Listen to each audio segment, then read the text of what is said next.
Question: Mechanism of antibacterial action of tetracycline involves. Answer: interfering with binding of amino acid tRNA to bacterial ribosomes. How did this answer come about? चलिए समझते हैं। Tetracycline एक antibiotic है जो किसी patient को infection में provide कराई जाती है। अगर हम डेफिनेशन की बात करें तो tetracycline are broad spectrum bacteriostatic antibiotics, यानी कि जो टेट्रासाइक्लिन है वो अलग अलग टाइप के बैक्टीरिया को किल करने में हेल्प करता है, which means they inhibit the growth of bacteria rather than killing them directly. ये बैक्टीरिया को डायरेक्ट किल करने के बजाय उसकी ग्रोथ को इनहिबिट कर देता है, जिससे बैक्टीरिया आगे ग्रो ना हो पाए। Mechanism of tetracycline. Step first, entry into the bacterial cell. इस प्रोसेस में टेट्रासाइक्लिन बैक्टीरिया सेल के अंदर एंटर करता है, जिसके दो प्रोसेस हैं, passive diffusion, second active transport. Passive diffusion में टेट्रासाइक्लिन बैक्टीरियल सेल के बाहर हाई कंसंट्रेशन में होती है और बैक्टीरिया सेल के अंदर लो कंसंट्रेशन में, तो इसलिए इसमें हाई कंसंट्रेशन से टेट्रासाइक्लिन लो कंसंट्रेशन की तरफ जाती है। ये एक कॉमन प्रोसेस है जिसमें टेट्रासाइक्लिन बहुत कम अमाउंट में बैक्टीरिया सेल के अंदर एंटर हो पाती है। नेक्स्ट बी पॉइंट आता है एक्टिव ट्रांसपोर्ट। ये एक तेज और असरदार प्रोसेस है। इसमें बैक्टीरिया के पास एक खास सिस्टम होता है जो टेट्रासाइक्लिन को एक्टिवली खींचकर अंदर लाता है। इसमें एटीपी रिक्वायर्ड होती है। ये एक मेन और इफेक्टिव तरीका है जिसमें टेट्रासाइक्लिन बैक्टीरिया सेल के अंदर एंटर होता है। Step 2, binding to the 30S ribosome subunit.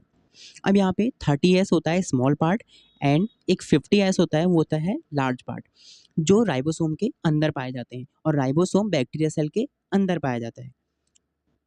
अब हम हमेशा से जानते हैं कि जो राइबोसोम है वो एक प्रोटीन मेकिंग मशीन है जो बैक्टीरिया के अंदर पाया जा रहा है, और जो 30S राइबोसोमल सब यूनिट है और 50S राइबोसोमल सब यूनिट है वो 70S राइबोसोम बनाते हैं। What does the 30S सब यूनिट डू? अब देखते हैं कि जो 30S सब यूनिट है वो करता क्या है, होता क्या है। तो यहाँ पे the 30S subunit reads and recognise the mRNA. It helps decide which amino acid will be added next in the protein chain. मतलब कि जो 30S सब यूनिट है वो mRNA को पहचानने का काम करता है, और जो mRNA है वो डिसाइड करेगा कि कौन सा amino acid next protein chain में ऐड होगा। This is where tRNA brings amino acid and attach to the ribosome. ये वो जगह है जहाँ पे tRNA अमाइनो एसिड को लाता है और राइबोसोम से जोड़ने का काम करता है। तो अभी तक हमने देखा था कि जो 30S सब यूनिट है वो क्या करता है, तो अब हम जानेंगे कि जो 30S सब यूनिट है उस पर टेट्रासाइक्लिन कैसे वर्क करता है। How does tetracycline work? Tetracycline bind to the 30S subunit of the ribosome. It block tRNA from attaching to the ribosome. Means tetracycline जाकर 30S सबयूनिट से बाइंड हो जाता है और tRNA को ब्लॉक कर देता है, जिससे अमाइनो एसिड राइबोसोम से अटैच नहीं हो पाता और प्रोटीन सिंथेसिस नहीं हो पाता, जिससे बैक्टीरिया ग्रो नहीं कर पाएगा। Step third, blocking the attachment of amino acid tRNA. ये एक स्पेशल टाइप का tRNA होता है जो अमाइनो एसिड को राइबोसोम में लेकर आता है, जिससे प्रोटीन चेन आगे ग्रो हो सके। अब राइबोसोम के 3 मेन साइट होते हैं जहाँ पे tRNA वर्क करता है। A site, amino acid site. New amino acid tRNA arrives here. यहाँ पे नया अमाइनो एसिड आता है।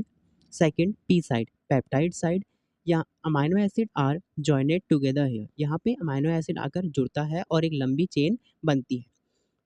Next, E side, exit site, the old tRNA exit from here. यहाँ पे जो पुराना tRNA होता है वो निकल कर बाहर आ जाता है।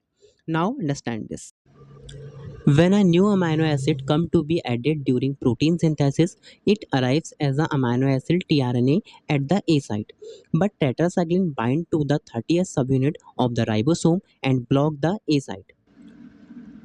कहने का तात्पर्य ये है कि जब अमाइनो एसिड प्रोटीन सिंथेसिस के लिए अमाइनो एसिड tRNA के रूप में ए साइट पर आता है, तो ए साइट ब्लॉक हो चुका होता है क्योंकि 30s सब यूनिट में ए साइट पाया जाता है और जब 30s सब यूनिट से टेट्रासाइक्लिन बाइंड हो चुका होता है और ए साइट जो है वो 30s सब यूनिट में पाया जा रहा है और ए साइट क्या है, बिगनिंग पॉइंट है यानी कि स्टार्टिंग पॉइंट है। जब स्टार्टिंग पॉइंट ही ब्लॉक हो जाएगा तो आगे की प्रोसेस ही नहीं चलेगी और जब आगे की प्रोसेस नहीं चलेगी तो बैक्टीरिया ग्रो नहीं हो पाएगा क्योंकि प्रोटीन सिंथेसिस ही नहीं हो पा रहा।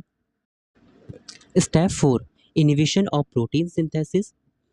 As result, the elongation of polypeptide chain is blocked and bacterial protein synthesis is inhibited.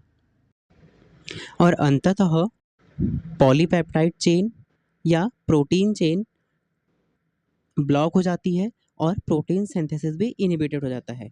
मतलब कि प्रोटीन सिंथेसिस नहीं होता जिससे बैक्टीरिया ग्रो नहीं हो पाता।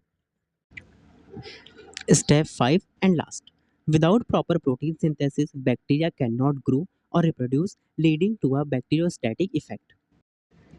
अर्थात बिना प्रॉपर प्रोटीन सिंथेसिस के ना ही बैक्टीरिया ग्रो होगा और ना ही रिप्रोड्यूस होगा, जिससे क्या होगा कि बैक्टीरियोस्टैटिक इफेक्ट शो होने लगेगा यानी कि बैक्टीरिया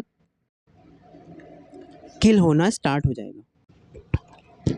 टॉपिक समझ आया तो टॉपिक को लाइक कमेंट करें, शेयर करें और अपना नेक्स्ट टॉपिक जिसका आपको समझना है कमेंट करें। Thank you so much.